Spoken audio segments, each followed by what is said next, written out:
How to make a GIF for Discord. Hey guys, welcome back to our channel. So in this video, we're going to talk about how you can go ahead and make a GIF for your Discord.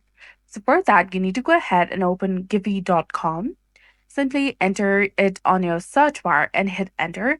Now you can go ahead and tap on login in the top right corner of your screen. And once you're logged in, tap on create, which is over here. Now this will give you the option to choose a file as a GIF or sticker or any URL that you want to create a GIF from. Now choose the visibility, either public or private.